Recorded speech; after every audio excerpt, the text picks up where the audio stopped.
Hello welcome to my video. അപ്പോൾ ഇന്നലെ ഇവിടെയെന്ന് പറഞ്ഞാൽ ഞങ്ങൾ കോട്ടയം ജില്ലയിൽ പൊൻകുന്നത്താണ്. അപ്പോൾ ഇവിടെ ഒരു 3 മണിയൊക്കെ ആകുമ്പം അതിശക്തമായ കാറ്റ്. പിന്നെ കാറ്റ് വന്നാൽ എന്ത് പോകും? കറണ്ട് പോകും. അങ്ങനെ കറണ്ട് പോയി.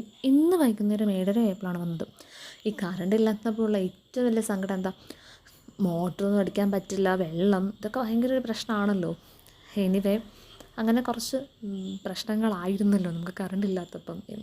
അധികമായാൽ അമൃതം വിഷം എന്ന് പറയുന്നത് പോലെ മഴ കൂടിപ്പോയാൽ എന്താ, നമുക്ക് ഈ പറഞ്ഞതുപോലെ നമുക്ക് തുണി ഉണക്കാൻ പറ്റില്ല, കാറ്റ്, കറണ്ടില്ലായ്മ, ഇതൊക്കെ ഭയങ്കര ഒരു പ്രശ്നമാണ്. പക്ഷേ ഞാൻ ആലോചിക്കുന്ന അതല്ല കേട്ടോ, നമുക്ക് അത്രയുള്ള പ്രശ്നമെങ്കിൽ ഈ പറഞ്ഞതുപോലെ വെള്ളപ്പൊക്കം അല്ലെങ്കിൽ മണ്ണിടിച്ചിൽ ഇതൊക്കെ പേടിച്ച് ജീവിക്കുന്ന കുറേ ആൾക്കാരില്ലേ അല്ലേ? അവരുടെ ഒരവസ്ഥയോ? ഇപ്പം എല്ലാവരും അതോറിറ്റീസൊക്കെ പറയുന്നത് കേട്ട് സേഫായിട്ട് ഹാപ്പി ആയിട്ടിരിക്കുക. നമുക്കതല്ലേ ഇപ്പോൾ ചെയ്യാൻ സാധിക്കുകയുള്ളൂ.